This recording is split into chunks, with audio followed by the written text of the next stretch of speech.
how great the state of California is. And I say it every chance I get. It is so beautiful. It's such a cool state.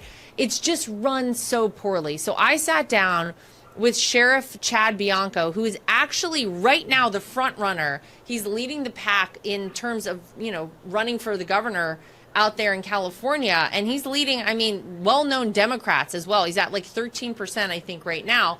But somebody couldn't help himself. If you thought it couldn't get worse than Gavin Newsom, just wait, because Eric Swalwell, Danielle, has decided he's going to throw his hat in the ring. He's going to run for governor of California. I mean, my God, these poor people need a reprieve out there. I think that's why the conservative sheriff is polling as high as he is.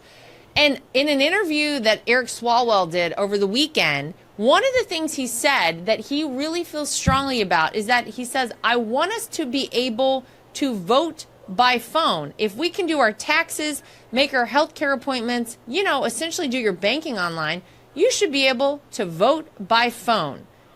Okay, I'm so sorry. As the former RNC co-chair, this is the dumbest, worst idea I could ever possibly imagine. You know where we should be voting? We should be voting at polling locations. We should be voting on election day. We should be voting on paper ballots.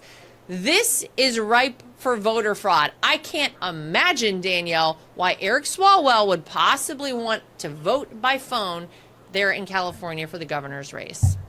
Yeah, he's honestly such an embarrassment. I think that the fact that he's even saying these things is embarrassing for his own party, because we know the Democrats, they love voter fraud. They love illegals here because they love the idea of these people potentially voting in their elections. California, it has so many conservatives. It would never be as, represented by so many Democrats if it weren't for fraud. And yet we see someone like Swalwell basically saying this out loud, basically saying, hey, if we just vote on our phones, if we just kind of do this, how many illegals have phones? Pretty much everybody. Many homeless people have phones. Right. And so if people are just voting on their phones, who knows whether you should even be eligible to vote? Who knows if you're even of age to vote? Who knows who you are? How do you prove who you are?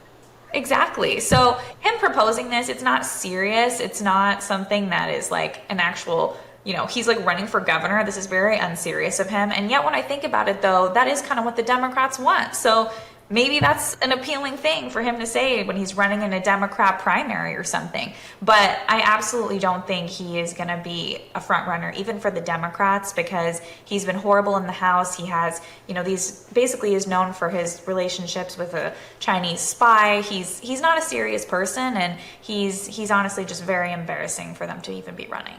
Yeah, he also led the charge for the Russia collusion hoax and was out there front and center with Adam Schiff every chance he got to say that they had all of the material that would prove that Donald Trump colluded with Russia, which I guess maybe they got to Bill Maher about. I don't know. But this guy is absolutely terrible, and I hope Californians are smarter than that, although somebody elected him to their office. But, it's funny because, Mary, when I sat down with the sheriff out there, I asked him, I said, listen, Katie Porter, who's running for governor out here, was asked a very simple question, which is, how is it that you plan to reach out to the people here in California who voted for Donald Trump, of which there were many, Mary, that state is actually very red. We have the most registered Republicans in the state of California. We raised the most money from the campaign from the state of California. We sold the most merchandise to the state of California. A lot of Republicans there.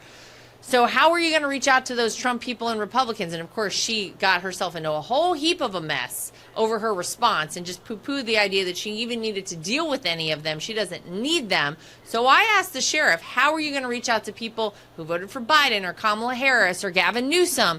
And he basically said that he has people come up to him every single day who are either independents or lean left, and they say they're sick and tired of how their state has been run. They're sick and tired of all of the social justice nonsense, the things that don't matter, their streets not being safe, everything in terms of prices being sky high out there in California, and they want somebody to come in and take care of it. They want to feel safe and secure in California. They want to know that they have somebody who's actually going to do the job, who's going to bring people back. My God, they've lost congressional seats because people have left that state. So it's very interesting whenever you talk to him He is reaching out across the aisle. He's doing the opposite of Katie Porter, and he wants to make sure that he is the governor for every single person out in the state. So I think it's fascinating he's in first place right now, Mary. Yeah, and you have to think to yourself, like, how scared the Democrats must be that they're bringing Eric Swalwell in to sub in for Katie Porter, because Katie Porter has done such a terrible job. Yeah. I mean, and it's everything it's all self-inflicted, everything that she's done, from like abusing her staffers to freaking out on the journalist because she's asking just like regular everyday questions that you should have to answer if you're running for governor of a state. And people are thinking, okay, this is really well. Do you know who we need to bring in here? Eric Swalwell to save the day. I mean, like, that's how bad of a state it is there. When you travel to California, like you said earlier, it's so beautiful. You can't help but see the beauty. And, you know, Mike Cernovich talks about this a lot. He's like, gives a lot of people online flack because everybody's like, well, California is like so gross and all these things. He's like, no, it is one of the most beautiful states in the 50 United States. And I will, as a Texan, I don't believe that. I am always going to be pro-Texas, and this is the most beautiful state, so I won't hear any of that. However, traveling to California, you can see it. But when you go into these major cities like LA and San Francisco, you look at it and you're like, it is so mismanaged. The beauty is just being sucked out of it. It's like the life is being sucked out of California.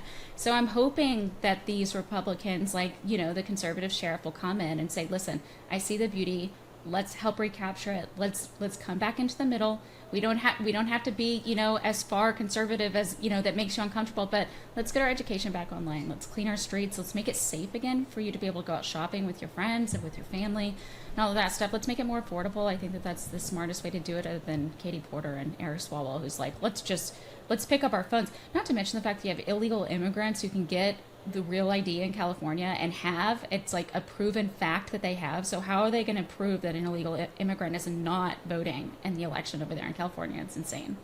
Yeah, that's another thing that the sheriff talked to me about, was securing their elections out there. I'll tell you what, that is one thing I learned last year too. Those elections in California are wild. It is. Yeah.